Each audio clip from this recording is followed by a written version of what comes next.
Oke, kali ini kita akan membahas tentang momen inersia. Momen inersia. Nah, di momen inersia ini kita akan membahas kasusnya batang satu dimensi. Momen inersia batang satu dimensi. Nah, kita bisa gambarkan di sini. Nah, untuk batang satu dimensi ini kita akan mencari momen inersia dengan sumbu putarnya titik pusatnya dengan titik pusat sumbu putarnya dengan titik pusat. Jadi momen inersia batang dengan sumbu putarnya melewati titik pusat massa batang. Ini sumbu putarnya ya. Nah, kemudian misalkan diketahui informasinya panjangnya L.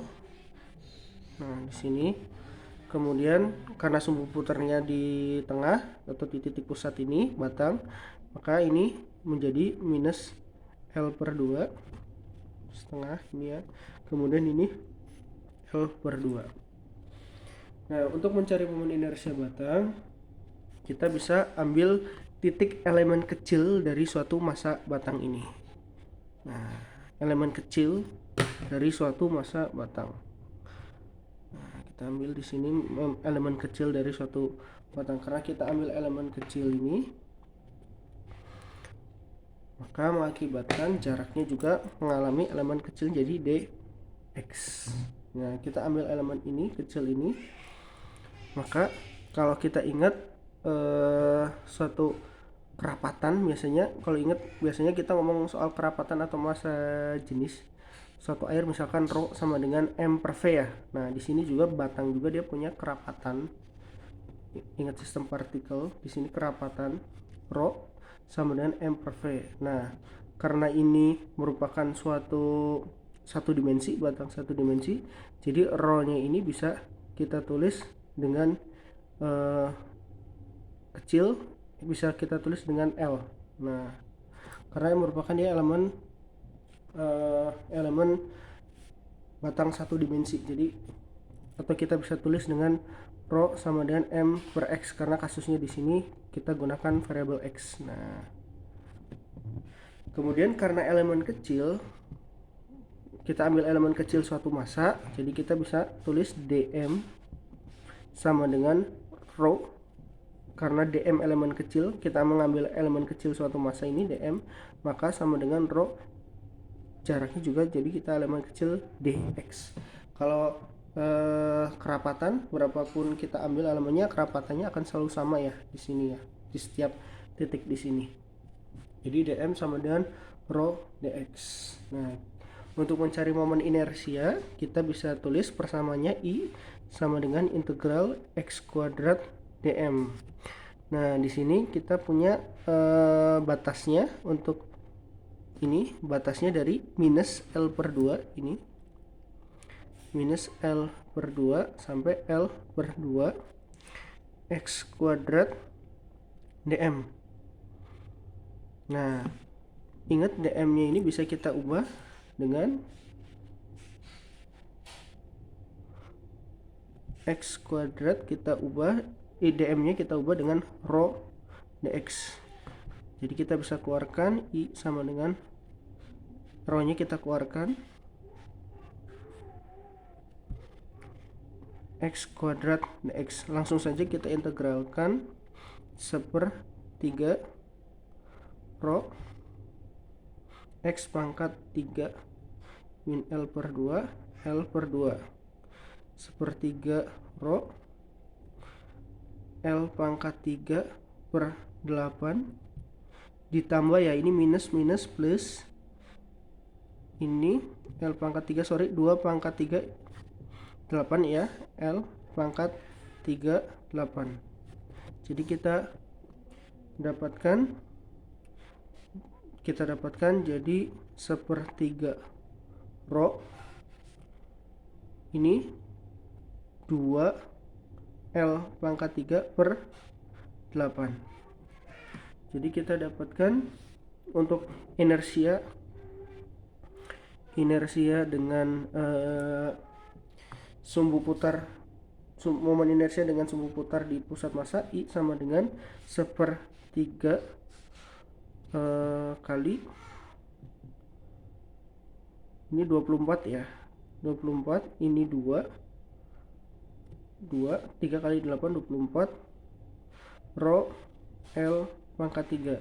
Jadi kita bisa tulis I nya sama dengan 2/24 1/12. Nah, rho nya ini bisa kita ganti dengan M per L ya, karena di sini ada L, jadi kita ganti rho nya dengan M ini ya, M per L, tulis L pangkat 3. Jadi kita dapatkan momen inersia untuk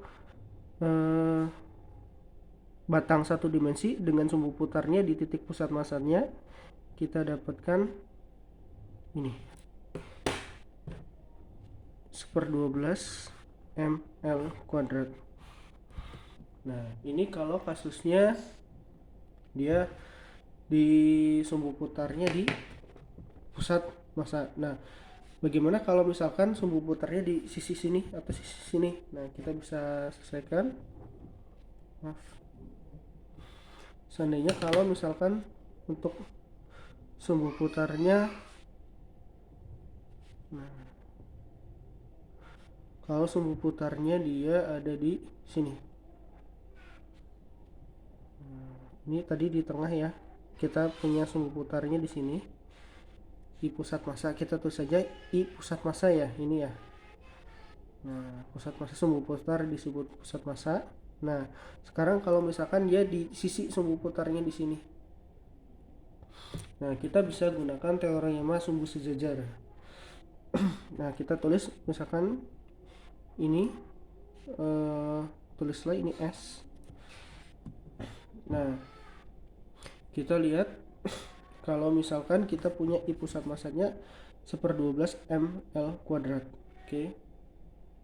Nah, kemudian kita punya L ini kan panjangnya ya, karena kita sisi sini ke sini. Nah, kita punya berarti setengah L jaraknya. Kalau misalkan sumbu putarnya ke di sini, kita gunakan teorema sumbu sejajar dengan persamaan I S. Nah, IS ini yang kita cari, IS sama dengan I pusat massa ditambah, nah, karena ini di pinggir, maka sumbu sejajarnya kita bisa tulis di sini, kita tambah, tinggal ditambah M per L kuadrat. Nah, ini momen inersia yang akan kita tambahkan juga ini dengan sumbu sejajar. Jadi IS sama dengan, kita lihat L nya ini adalah setengah L ya, atau kita biar untuk membedakan, nah ini L kecil aja ya. Nah, ini L kecil, ini untuk L kecil. Jadi kita bisa tulis IS sama dengan I pusat massanya 1/12 ml kuadrat ditambah M, karena di sini ini 1/12 ml kuadrat. Kalau misalkan disejajarkan jadi setengah L ya, jadi adalah setengah L kuadrat. Nah, jadi kita punya untuk momen inersia di sini dengan momen inersia terhadap sumbu putar S ini, kita tulis ini dengan S, maka I sama dengan 1/12 ml kuadrat ditambah 1/4 ya L kuadrat. Tinggal kita samakan, 3 tambah 1 jadi 3 ditambah 1/12 ml kuadrat. Jadi kita dapatkan 4/12 atau kita bisa tulis 1/3 ml kuadrat. Jadi untuk momen inersia dengan sumbu putar di sini di S, sumbu putar S, kita dapatkan momen inersianya sepertiga ml kuadrat. Ini teorema sumbu sejajar. Ini disebut dengan teorema sumbu sejajar. Oke. Teorema sumbu sejajar. Oke. Terima kasih. Jadi persamaan untuk teorema sumbu sejajar seperti ini ya.